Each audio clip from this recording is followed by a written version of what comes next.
Hello everyone, दोस्तों मैं अरुण शर्मा। आप देख रहे हैं 10 सोच। दोस्तों वीडियो में बात करने वाले बीजेपी एनडी सरकार के बारे में, जहां यूपी और उत्तराखंड में वो करारी हार के बावजूद भी मंथन कर रही है, पर उन्होंने फिर दोबारा से हिंदू में और मुस्लिम में एक नया कार्ड बना दिया है। बीजेपी अपनी आदतों से कब बाज आई। दोस्तों अगर आप चैनल पहली बार है, जुड़ सकते हैं, सारी वीडियो को देखें।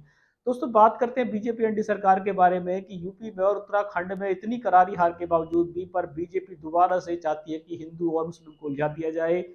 जिस तरह की बीजेपी राजनीति करती है उसके चलते वो 2 बार ओहदे मुंह गिर चुकी है, पर अभी तक वो हिंदुओं को और मुस्लिमों को, अन्य कास्टों को अब वापस में जो मिक्स कर रही है, उसकी बड़ी दिक्कतें आने वाली हैं। और अब देख बात करते हैं कांवड़ यात्रा के दौरान बीजेपी योगी सरकार, उत्तराखंड सरकार ने ऐसा नया रूल पास किया है जिसकी अपने आप में छोटी राजनीति की एक शिकार है। क्या कोई दुकानदार ये कह के बेच सकता है कि मैं मुसलमान हूं, मैं क्रिश्चियन हूं, मैं ईसाई हूं, मैं हिंदू हूं? दुकानदार को ऑलरेडी दुकान पे बोर्ड लगा होता है, उसको अलग से टैग लगाने की क्या जरूरत है? कावड़ यात्रा में जिसको कोई फल लेना है वो ले सकता है, जिसको लेना है नहीं ले सकता। और उसके लिए हिंदू मुस्लिम के अंदर एक पक्षपात करना ये बीजेपी सरकार को शोभा नहीं देता। ऐसा कोई कानून नहीं है। इस कानून के चलते सरकार अपनी मनमर्जी करने पर बीजेपी हर बार हिंदू धर्म की राजनीति को उलझा के रख देती है। भारत में हजारों करोड़ों वर्ष से लोग रह रहे हैं, हर कास्ट के लोग रह रहे हैं, पर कभी ऐसी छोटी सोच कभी नहीं देखी गई। बीजेपी ऐसे ऐसे एजेंडे लेके आती है जिससे ये साबित होता है कि वो एक कास्ट का फेवर कर रही है। भारत में राष्ट्र के अंदर इतने सारे समुदाय हैं, सबका मान सम्मान बराबर है, पर किसी दुकानदार को ये टैग लगाना कि मैं सलीम हूँ, मैं क्रिश्चियन हूँ, ये बीजेपी सरकार की मनगणना सही नहीं है। इस कानून की जितनी बुराई की जाए उतनी कम है। इसका तुष्टिकरण की राजनीति है, और इससे बीजेपी अगर ये सोच रही है कि आने वाले समय में बीजेपी इसका बहुत लाभ उठा लेगी, विधानसभा में तीर चला लेगी, विधानसभा में बीजेपी को इस तुष्टिकरण की राजनीति का नुकसान होगा। ये आपस में मतभेद करने वाला कानून है। इस कानून को सही किस सूरत में ठहराया जाता है? क्या हिंदू ये कह के लेगा कि मैं मुसलमान से फल नहीं लूंगा? हम किसी पार्टी में जाते हैं, हम किसी फंक्शन में जाते हैं, तो क्या हम ये पूछते हैं कि वहाँ कौन से समुदाय का बंदा फल बेच रहा है, क्या कर रहा है? कल को पायलट से भी ये पूछा जाएगा कि आप मुसलमान हो या इस कास्ट के हो, तो आप हेलीकॉप्टर और हवाई जहाज नहीं उड़ाओगे। कल को बस चलाने वाले से ये पूछा जाएगा, कल को वोट अधिकारियों से पूछा जाएगा कि आप अगर ऐसे हो तो आपको वोट डालने की, बैठने की ड्यूटी नहीं लगेगी।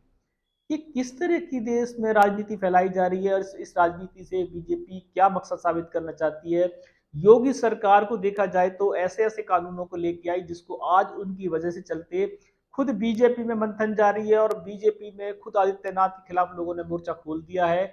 इसके चलते अयोध्या, सीतापुर, उत्तराखंड सब हार चुकी है, पर बीजेपी को समझने की जरूरत है।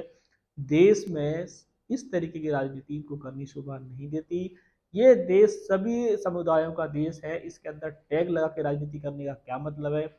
किसी स्कूल में किसी ड्राइवर से उसको टैग लगा के कैसे संबोधित किया जा सकता है? भारत सबका है, भारत में सबको रहने का अधिकार है। और जिस तरह का बीजेपी अपना अभियान चला रही है, वो इस अभियान में कभी कामयाब नहीं होगी, भले ही वो जोर लगा ले, और जैसे जोर वो पहले लगाती आई है।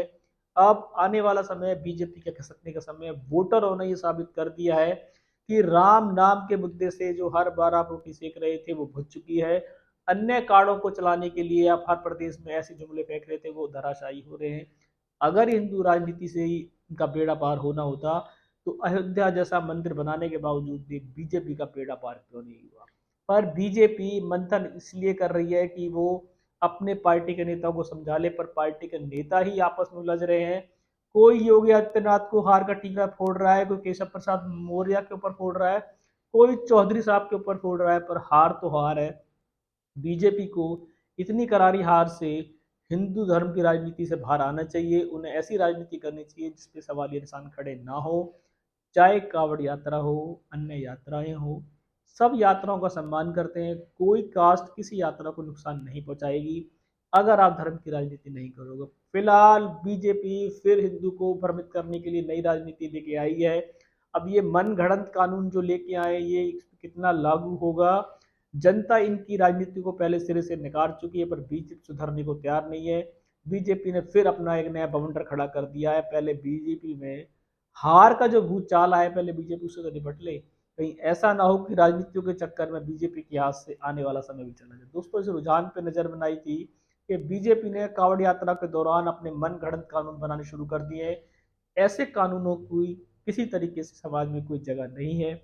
बीजेपी अपने लठ के जोर पे, अपने वोट के जोर पे इनको लागू कर सकती है, पर आने वाला समय ऐसे कानूनों को कोई बर्दाश्त नहीं करेगी। तो उस दौरान पे कोई नया अपडेट मिलेगा समय से पहले बताएंगे। अगर आप चैनल पहली बार हैं, जुड़ सकते हैं सारी वीडियो को देखने के लिए। दोस्तों, मैं अरुण शर्मा मिलूंगा नई सोच के साथ। अपना ध्यान रखें।